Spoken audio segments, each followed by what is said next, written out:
What's up, guys? Welcome back to the channel. So this is going to be a quick and dirty video for a few reasons.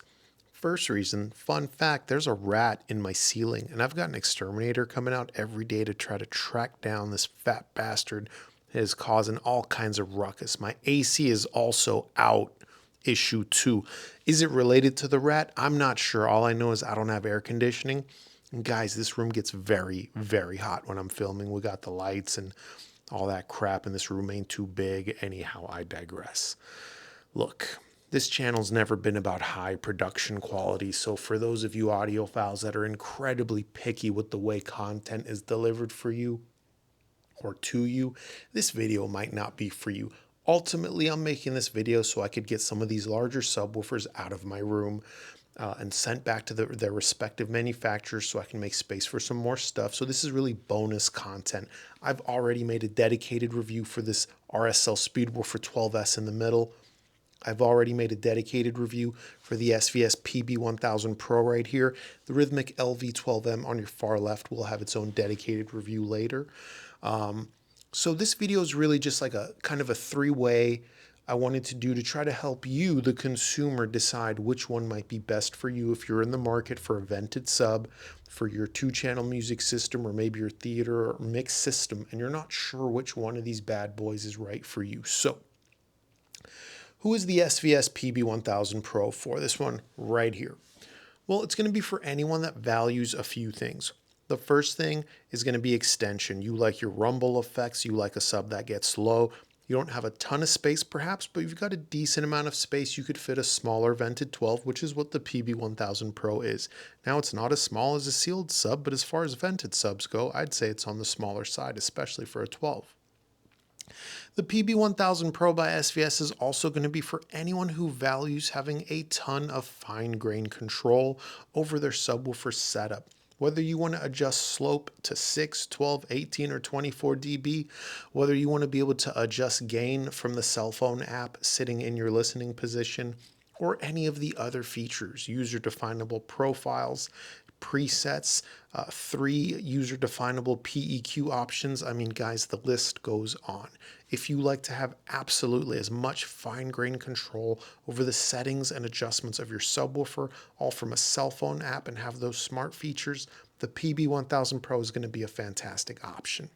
Now, moving over to the RSL Subwoofer 12S, over here in the middle, the biggest of the three. Who is this going to be for? Well, first and foremost, being the largest, I think it's important that you measure the space that you're planning to put your subwoofer in and make sure not only that this fits, that it looks good and isn't going to obstruct anything, obviously, right? If it's so tall that it blocks your amplifier or your AVR to the point your remote doesn't work, you probably don't want that. So look, the RSL 12S is going to be anyone who is hunting for as much bass power, extension, and output at the limit as humanly possible in this price category. By the way, if I didn't already say it, actually, I know I didn't already say it. All three of these subwoofers are roughly the same price. The RSL and SVS are both $800. The Rythmik LV12M comes in around $70 cheaper at, I want to say, I think it's $729 or so. It's like an oddball price, but it's a little bit cheaper than the other two. Back to the RSL Subwoofer 12S. This is going to be for anyone who's hunting for serious output on a budget. $800 gets you this very large subwoofer that has tremendous output and quite a bit of control at the limit, good transient response, and while it doesn't give you as much fine-grained control over its adjustments and settings, you do still get a few cool features. Here's a remote control. This is for the subwoofer. You get four preset profiles. You could also adjust gain and turn the unit on or off. I think that's super cool. Look, that's who the RSL 12S is for. Let's talk about the Rythmik LV12M on the far left. That is going to be for anyone who also wants a compact vented 12. It's actually the smallest of the three. It might look like it's not that much smaller than the PB1000 Pro, but its depth is considerably less. You could check the measurements for all these subwoofers on their respective websites.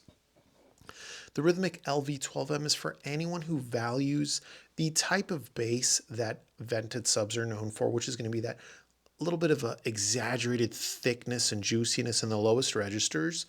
But you need the most compact vented 12 you can get. And on top of that, most importantly, you value sound quality almost more than anything else.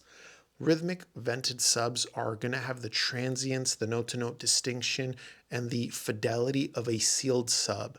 It's kind of amazing what they've been able to bring to the table. What their vented subs do is very, very different than what other brands' vented subs do. Now, that doesn't make them better or worse in any way, it's just different.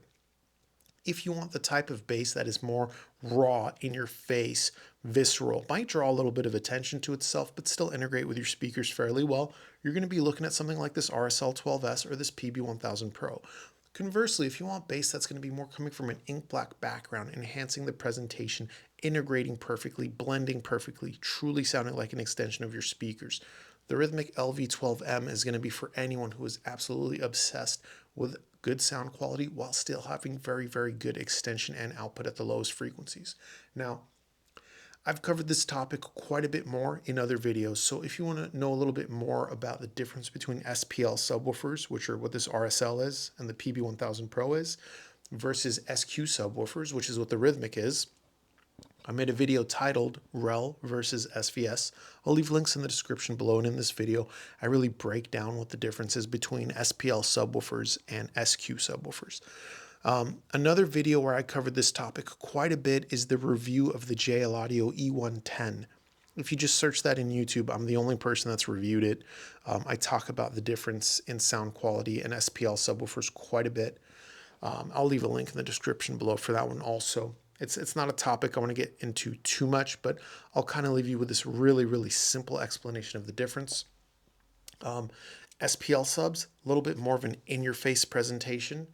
SQ subs are going to be a little bit more coming from an ink black background and have a little bit better fidelity and things like that. SPL subs are going to have more of that slam, more of that violent attack, things like that. You get the point. And if you want to know more, again, links to videos that cover this topic in more detail in the description. So I hope I've helped you a little bit understand the difference between these three vented models. I think all three of them are really good. I think it's just going to come down to personal taste.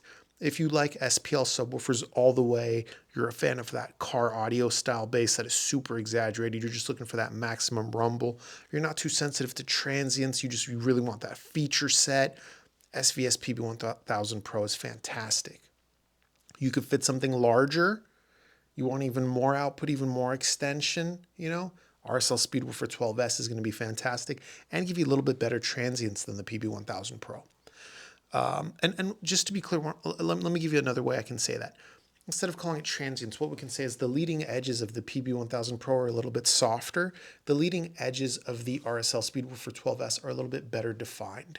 That's one of those descriptors where I think personal taste is a big factor here. Some guys are going to like that more well-defined leading edge of the RSL Speedwoofer 12S. Some guys are going to like that softer leading edge of the PB1000 Pro. So this is where it's kind of important to try to get your own data points, try to hear a few of your own subs, hear subs yourself if you can, but anyway, the Rythmik LV12M, on the other hand, again, that's a totally different category. That's going to have good definition in the leading edges, good note-to-note distinction, really good texture and tone and things like that. It's just all the words we can use to describe fidelity. Absolutely stellar in that category and the smallest of the group. Now, being the smallest doesn't mean that it's not going to play very loud at all. It's still a vented subwoofer, and its power is very similar to the PB1000 Pro, though I do believe it will probably play a little bit louder and go a little bit lower because Rythmik subwoofers are fairly efficient designs. And that's not to say SVS makes an inefficient subwoofer, or RSL for that matter, but Rythmik is a little bit obsessive when it comes to making efficient designs. Anyhow, that is the video, guys. If you want more information, this channel does have a free Discord. If you didn't like the video, leave a thumbs down and fuck off. Doesn't really matter to me. But if you did like it, leave a thumbs up. Why? Well, you've probably all heard it in millions of other people's YouTube videos. But for me, the reason I say leave a thumbs up is because it'll show more people my content. If more people click subscribe, more manufacturers will send me gear to review. These manufacturers, when they send us stuff to review, they don't pay us, right? Well, they don't pay me, but they're still spending money. It costs them money to ship the subwoofer to me, and then it costs them money to have the subwoofer shipped back. Figure something like this RSL Speedwoofer 12S. Those of you that know how much shipping costs, I'm gonna go ahead and say for RSL to send this subwoofer to me probably cost them $200. Now the review's finished. They got to ship it back. That's going to be another $200. That means RSL spent $400 just getting me a review sample. The SVS PB1000 Pro is a little bit smaller. Let's say it's $125 it costs to ship it to me. Well, they got to pay return shipping too. Now we're at $250. There's no free lunch, guys. These manufacturers, they want to maximize their marketing dollars. So the more subscribers I have, the more views my videos get, the more likely this channel is to get love from other manufacturers. And on that note, let's give a special shout out to these three brands for sending my small channel review samples. SVS, thank you. They've supported this channel for a long time. RSL, again, an OG company that has supported this channel for a long time. And same with Rythmik. All three of these companies, guys, from day one, when my channel was a little dinky, tiny channel, these companies, they still fucked with me, man. They showed me love. They sent me review samples. I remember one time the owner of RSL, even I told him, I said, hey, my channel, and at the time they sent me my first review sample. I only had 1,400 subscribers. That's nothing. And I told him that because I felt bad. I was like, maybe he didn't check. And the owner of RSL said, that's okay. You know, everybody starts somewhere. You know, you want to review our subwoofer, we're happy to send you a review sample. We don't care how big your channel is. Same with SVS. I met the guys locally at a dealer demo event. And again, my channel was really small. I maybe had 1,500, maybe 1,600 subscribers at the time. And Gary Yakubian was there. He's the CEO of SVS. He looks at me and he's like, I recognize you. And I said, well, I reviewed one of your subwoofers. I had bought it for myself. And he's like, yeah, awesome. Yeah, I saw that, man, which was super cool. I mean, that tells me, you know, I don't know if he still does, but at the time, the CEO of SVS, he was out there watching YouTube reviewers review his products, even tiny channels like mine. And when I asked if I could get something like a SB2000 Pro to review, they were like, yeah, no problem. And again, I reminded him, hey, my channel's small. He didn't care. Rythmik, same thing. Super cool guys. Anyways, I know we got a little bit off topic, but I wanted to show a little bit of gratitude to these companies and again, help you guys, the consumers, kind of know the difference between these models. Anyways, I think I've talked enough. It's starting to get hot without the AC cranking in this room, so I'm going to shut up and end this video. Until next time, later.